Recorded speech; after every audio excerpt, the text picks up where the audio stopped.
சங்கீதம் 30.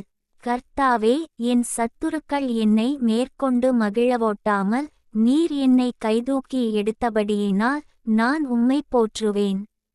என் தேவனாகிய கர்த்தாவே, உம்மை நோக்கிக் கூப்பிட்டேன், என்னை நீர் குணமாக்கினீர். கர்த்தாவே, நீர் என் ஆத்துமாவை பாதாளத்திலிருந்து ஏறப்பண்ணி நான் குழியில் இறங்காதபடி என்னை உயிரோடே காத்தீர். கர்த்தருடைய பரிசுத்தவான்களே, அவரை கீர்த்தனம் பண்ணி அவருடைய பரிசுத்தத்தின் நினைவுகூருதலை கொண்டாடுங்கள்.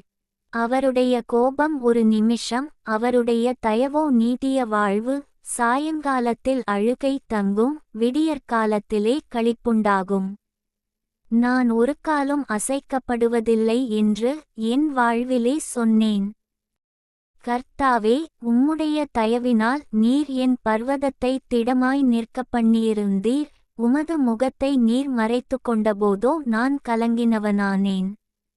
நான் குழியில் இறங்குகையில் என் இரத்தத்தால் என்ன லாபமுண்டு? புழுதி உம்மை துதித்து உமது சத்தியத்தை அறிவிக்குமோ?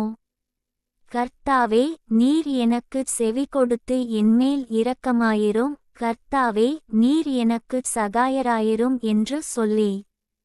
கர்த்தாவே, உம்மை நோக்கிக் கூப்பிட்டேன், கர்த்தரை நோக்கிக் கெஞ்சினேன். என் புலம்பலை ஆனந்த களிப்பாக மாறப்பண்ணினீர். என் மகிமை அமர்ந்திராமல் உம்மை கீர்த்தனம் பண்ணும்படியாக நீர் என் இரட்டை களைந்து போட்டு மகிழ்ச்சி என்னும் கட்டினால் என்னை இடைகட்டினீர். என் தேவனாகிய கர்த்தாவே, உம்மை என்றென்றைக்கும் துதிப்பேன்.